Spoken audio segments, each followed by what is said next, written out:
नमस्कार। आज हमारी सेकंड क्लास है एसआरए की। आज हम सेक्शन से शुरू करेंगे।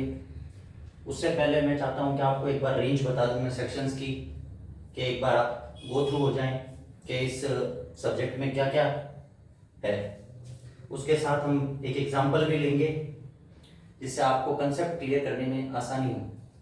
सबसे पहले जो इसकी रेंज है, तो पहला इसमें चैप्टर नहीं है, पहला इसके अंदर प्रीलिमिनरी करके एक पार्ट है। पहला पार्ट जिसके अंदर जो है 1 से लेके 4 सेक्शन है। पहला चैप्टर है recovery of position 5 to 8। Second chapter है स्पेसिफिक परफॉर्मेंस 9 to 25। थर्ड जो चैप्टर है वो रेक्टिफिकेशन है 26। फोर्थ जो चैप्टर है वो है रेसेशन 27 to 30। फिफ्थ है कैंसिलेशन 31 to 33। डिक्लेरेशन 34 35। सेवन जो है वो इंजंक्शन है 36 to 37। एट जो है वो परपेचुअल इंजंक्शन है 38 to 42।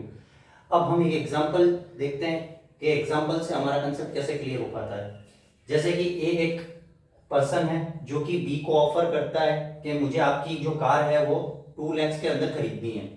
बी जो है उसका ऑफर एक्सेप्ट कर लेता है और ए जो है वो बी को अमाउंट दे देता है, परंतु बी जो है वो अपनी जो कार है वो ए को डिलीवर नहीं करता। अब जो है कॉज ऑफ एक्शन अराइज हो जाता है ए के पास कि उसके पास दो रेमेडीज है। पहली रेमेडी है वो है कॉम्पनसेशन, दूसरा है स्पेसिफिक परफॉर्मेंस। अगर वो कॉम्पनसेशन दे देता है बी और ए रख लेता है तो ठीक है, अदरवाइज ए चाहता है तो वो स्पेसिफिक परफॉर्मेंस भी करवा सकता है। उसके बाद हम पहले सेक्शंस के अंदर आ जाते हैं, आगे के सेक्शंस में। पहला सेक्शन कहता है this act may be called the specific relief act. दूसरा सब सेक्शन कहता है it extend to whole of India.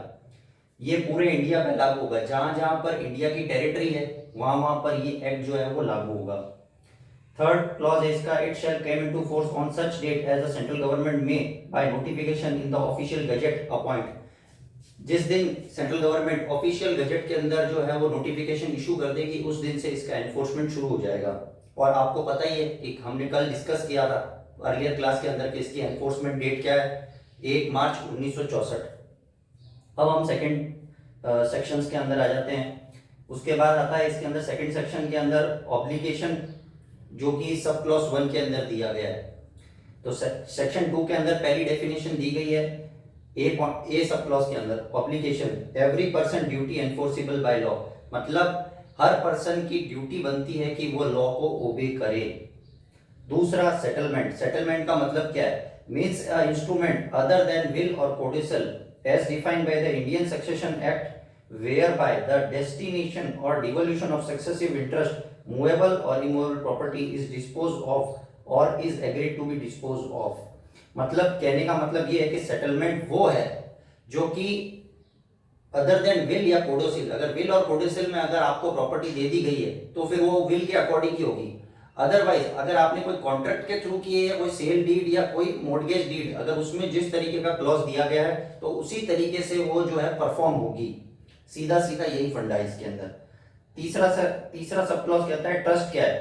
तो ट्रस्ट की डेफिनेशन दे रखी है, trust has the same meaning as in section 3 of Indian trust act 1882 and include an obligation in nature of trust within the meaning of chapter 9 of this act.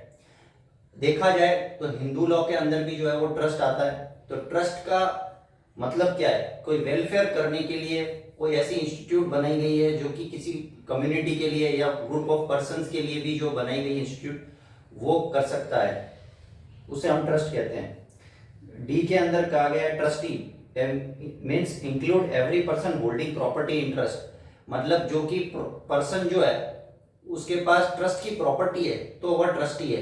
इसको हम दूसरी language में कहें तो manager of the trust. उसके बाद ई clause देखते हैं, all the other word and expression used herein but not defined and defined in Indian contract act have the meaning respectively assigned to them in that act. अगर इस act के अंदर कोई और डेफिनेशन नहीं दी गई है तो जो डेफिनेशन इंडियन कॉन्ट्रैक्ट एक्ट के अंदर दे रखी है वही हम डेफिनेशन यहाँ पे भी फॉलो करेंगे।